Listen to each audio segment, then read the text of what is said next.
Hey guys, it's your girl Alexi from RedCarpetFly.com, and we're here at the World of Children Award, where tonight they are honoring some amazing people who have dedicated their lives to protecting children. Some of these people come as far as India and Africa, and Red Carpet Fly is here to catch up with some of the nominees.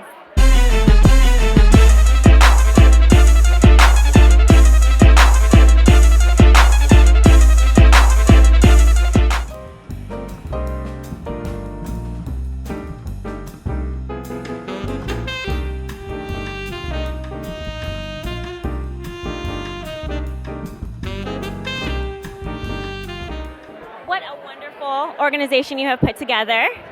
Can you tell me, how hard was it to choose the nominees for tonight? How did we choose the nominations for tonight? Okay, we have 109 honorees that we have selected out of 25,000 nominations in 19 years.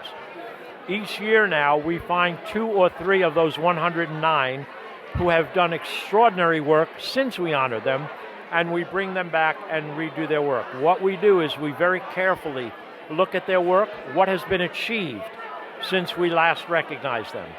We want to be sure that they have leveraged the award and that their work for children has expanded and that more and more children are being positively impacted by their work.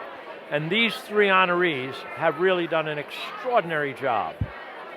Now, what is the most rewarding part of your job? The smile of a child. There is nothing for me or my wife that's more rewarding than when we go out and visit the honorees and we see a child smile. Many of them smile for the first time in their lives. They may never have had a chance to smile. This is a tough story. We sat on the floor in Thailand with 9 little girls. The youngest was 11, and they had been sex trafficked. They had been servicing 15 and 20 men a day for some up to 2 years. And they couldn't even look me in the eye. They couldn't look my wife in the eye. But after a while, when we gained their trust, one of the little girls looked up and she said to me, "I wish I had a grandpa like you." And I just bawled. I just cried. Well, I think it's a really important event. I think we have to fight for children globally. I think they're more important than we are, and it's so important to rally together as a community and internationally to be able to help. And I lead by example by getting my own children involved, and I love the work that this organization is doing. They're recognizing and celebrating and revisiting causes that they've supported, which is really unique to be able to continue to fund and support people's efforts. And that's what I was going to say. I see that you have your daughter here. How important was it for her to be here? How important was it for you to be here tonight? I think it was really important to me because listening to everyone's story makes me feel good. And I don't know. There's no right or wrong answer. You wanted to come and you love to participate, and you have an opinion about children that need help. Yeah. You want to tell her what you think about kids that need help around the world? I think, help. Remember what you said when we were at Operation Smile? It doesn't matter how old you are, who you are. Yeah. Everybody can make a change, you know? You say that. You can make a change no matter how old you are, how young you are, any age. Any amount of money helps, right? I think that's really great, and it's a great lesson to teach children. How did you get linked up with How did you get linked up with them? One of my dear friends, Bertrand, is on the board, so he asked me last year, and then I sort of buried myself in understanding the work that they do, and it's great and it's important, and I'm honored to be asked back.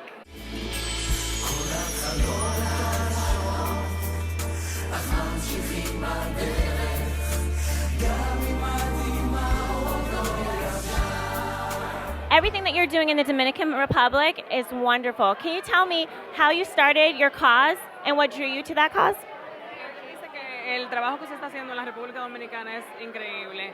¿Qué la motivó a usted a hacer este tipo de causa? Ver la situación de los niños hace 20 años atrás, que era muy difícil, donde llegaba un turista a buscar niños o niñas, hacer cualquier cosa.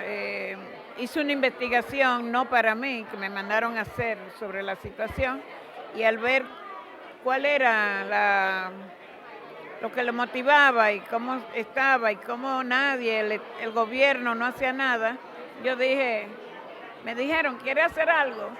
Sin dinero, sin una casa, sin nada, yo comencé a reunirme con un grupo de niños. Started when she was asked to do a research about the sexual abuse in the Dominican Republic, and that and she was seeing like 20 years ago how bad it was, at least in the area where she lived, and so she did a research with no money, just on her own, and she noticed that the government or nobody was helping. So that's when she decided to do something about it. And she said that she had no house herself or anything. So she just started from like the ground up because she's just passionate about the children. Now, why is sex trafficking in the Dominican Republic such a big industry? ¿Por qué el tráfico de niños es tan grande en la República Dominicana? Bueno, ahora mismo no es tan grande porque hay leyes. La ley 136-03 es muy fuerte y no es tan fácil hacer el tráfico, pero como somos frontera con Haití, es muy fácil que pase de la frontera, pero se está haciendo un trabajo muy coordinado con la justicia, con la Procuraduría, con la sociedad civil, el UNICEF, para parar eso y que eso no se dé. Right now, it's not as bad as it used to be 20 years ago. That it has actually stopped, but it's easy for the kids to fall on because we're frontier with Haiti, and the law in the country doesn't protect those children. Adam and I work with Kay and Harry, and Adam has attended the World of Children before, so he knows them. And Adam and I have partnered up, and they approached us and said, hey, would you want to design something for using this logo and making something like a little, fresher and fun, and it's like fun, fashion, but also has a purpose, which I was saying earlier, having jewelry that looks beautiful and has a purpose and helps. 100% of everything goes directly to World of Children. They are incredible with what they do, setting the gold standard, and it's so true.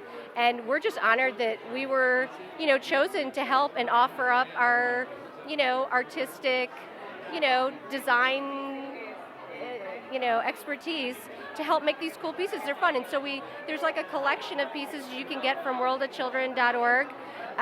Bracelets tonight are blue agate. They're beautiful, $350 for two. And it's fun jewelry to collect and know. Like I was saying, some of these honorees have done things. They've gone to places. They've risked their lives. They've given up their practices to go out and make a difference and help people that would not necessarily make it in certain, either for health reasons or education reasons, girls especially, rescuing young girls from sex slavery. I mean, I have an 11-year-old daughter, or a woman who even knew the girls couldn't go to school because they had their period. They had to hide. I mean, so to me, to be a part of helping empower women is, a no-brainer. How could you not want to do that? And for what we do is fun. We love designing, we love making things, but then seeing what it goes to help be a part of, it's like, how are we so lucky that we were chosen to make these pieces for World of Children? I mean, really.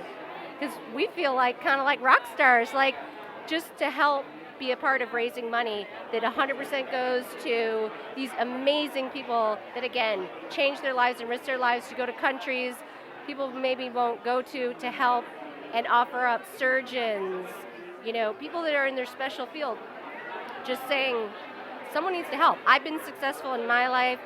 I need to go and do something that's meaningful. And those people, we should all be like that, We should all be like that, so. Can you talk a little bit about the design of the necklace?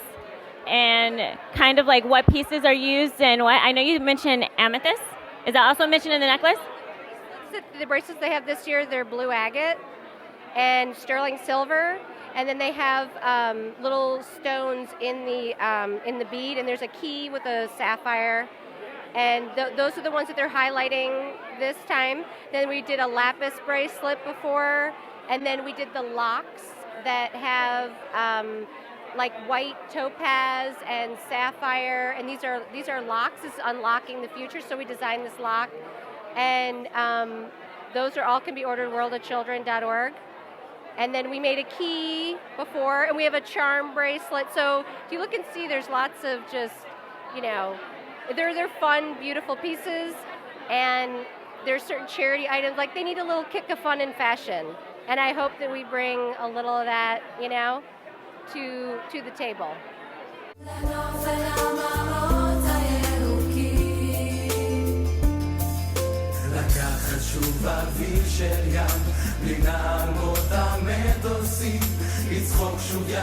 Can you tell me why was it so important for you to come out tonight? Well, a really good friend of mine, Veronica Grazier and Brian Grazier, are a part of this association. They're hosts, and they take their charity work very seriously. And whenever any of my friends have a cause, I think it's the least we can do in our friendships is to support our friends' causes. We're so blessed and we're so lucky to live where we do and have the ability not only to be able to work, but to have freedom to voice our opinions and freedom to vote for people that hopefully represent our opinions. So I am here not only for the organization, but for friends of mine that really hold the charity and the organization quite dear to their hearts.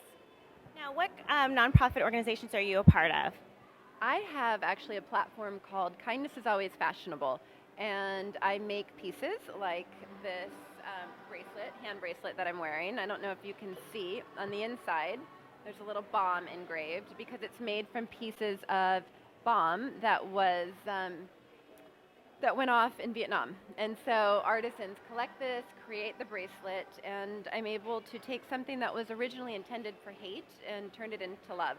So I do lots of different projects like that. Because I'm in the business of designing, I also like to design for cause-worthy organizations. And people saw my passion and they were able to pitch into the project. And now we've gotten to the point where we've established the foundation, and over the last 15 years we've been able to provide over 850,000 people with clean water. So it goes to show you that even kids can make a big difference. You never know. Now, do you have a lot of kids that work with your organization? We have a lot of youth. We focus the only reason why we're able to keep on doing the work we do is because we have awesome fundraisers from all over the world, and that includes so many different schools and youth that believe in the fact that you don't have to be a superhero, someone from Hollywood to make a big difference. You can be a kid. When I was 6 years old, I was probably the least qualified person to tackle the world's water crisis. I thought that one well would literally bring everyone clean water, but because I believed in my dream and I worked hard, people gravitated to that, and that's why we're still around today doing the awesome work we do. That is really, really awesome. So what would you tell someone who's sitting at home watching you and wanting to make a difference? What would you tell that little kid to get them motivated? I think the hardest thing and the most important thing I've ever had to do in the last 17 years was raise my hand and volunteer to do the project in my grade 1 class. I was not a hand raiser. It was not something I was comfortable with, but I found something that I was passionate about, and I found that I needed to do something about it. And I think it's really easy in this world to switch that off today and to say someone else will fix this problem who's more important than me or has more money or something else. But if you can take it into your own hands and do something small, raise your hand, take a step forward, and do something with the cause you care about, then you never know where it might lead. Okay, to find out more information about the World of Children Award, you can go to www.worldofchildren.org. And until next time, always stay fly.